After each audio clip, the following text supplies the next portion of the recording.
पिता दुनिया का सबसे अमीर आदमी है, लेकिन फिर भी उसकी बेटी स्कूल कैफेटेरिया में पार्ट टाइम काम करती है ताकि वह अपने प्रेमी को उसकी पसंदीदा घड़ी खरीदने के लिए पैसे कमा सके। हालांकि जब वह अपने प्रेमी को पैसे देने जाती है तो उसका बॉयफ्रेंड उससे रिश्ता तोड़ लेता है, क्योंकि उसके क्लासमेट उसका मजाक उड़ाते हैं कि उसकी गर्लफ्रेंड रसोई में मांस काटती है तथा उसे कसाई की बॉयफ्रेंड कहते हैं। लेकिन वे नहीं जानते कि उसने ऐसा सिर्फ उसके लिए जन्मदिन का तोहफा खरीदने के लिए किया। परंतु वह आदमी गुस्से में पैसे जमीन पर गिरा और उसे वार्निंग दी कि भविष्य में उनका कोई रिश्ता नहीं होगा। लड़की इस बात से उलझन में थी वह अचानक ठंडा क्यों हो गया, लेकिन जब एक अमीर लड़की सामने आ गई तो उसे एहसास हुआ कि वह सामाजिक दायरे में ऊपर उठ गया। लड़की रोते हुए कहा कि उसका प्रेमी एक समय अकेला और गरीब था और उसके पिता ही उसे अपने साथ ले गए, लेकिन अब वह भेड़ की खाल में भेड़िया बन गया। नाराजगी से भरा प्रेमी पिछली शिकायतों के बारे में बात करता है। वह लड़की पर आत्मधर्मी होने का आरोप लगाता है और कहता है कि उसने कभी उससे प्यार नहीं। फिर वह उनकी तस्वीरें जमीन पर फेंक देती है और एक लग्जरी कार में बैठ वहां से चला जाता है। लेकिन लड़की दुखी होकर फोटो उठाने लगती है। उसी समय लग्जरी कारों की एक कतार और तेजी से बढ़ती है और उसके पिता, जो दुनिया के सबसे अमीर आदमी हैं, बाहर निकलते हैं। पता चलता है कि उसके पिता बुरे लोगों को अपनी बेटी से दूर रखने के लिए 18 साल से गरीब होने का नाटक कर रहे हैं। अब उसे तंग होते देख वह अपनी असली पहचान बताने का फैसला करता है और लापरवाही से उसे कुछ पॉकेट मनी ट्रांसफर कर देता है। लड़की हैरान रह जाती है जब वह ट्रांसफर में अरबों की रकम देखती है। वह अपने अरबपति पिता को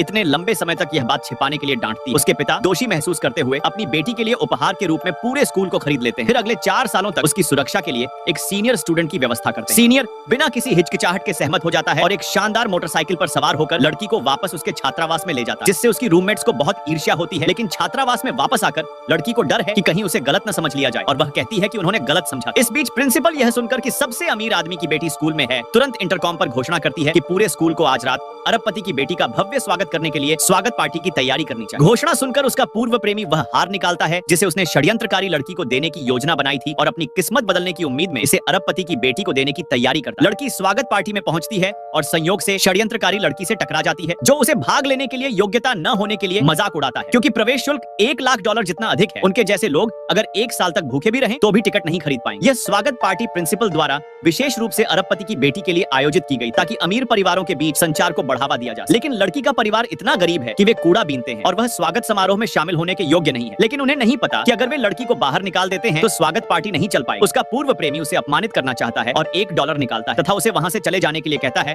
ताकि उसे शर्मिंदा न होना पड़े। षड्यंत्रकारी लड़की उस लड़की के चेहरे पर थप्पड़ मारती है और उसे अपनी स्थिति और मतभेदों को समझने के लिए कहती है। इससे लड़की पूरी तरह से क्रोधित हो जाती है और वह भी षड्यंत्रकारी लड़की को थप्पड़ मारती है, जिससे पूर्व प्रेमी उसे सबक सिखाना चाहता है तथा उसे मारने के लिए जैसे ही हाथ उठाया, सीनियर स्टूडेंट ने उसे समय रहते पकड़ लिया।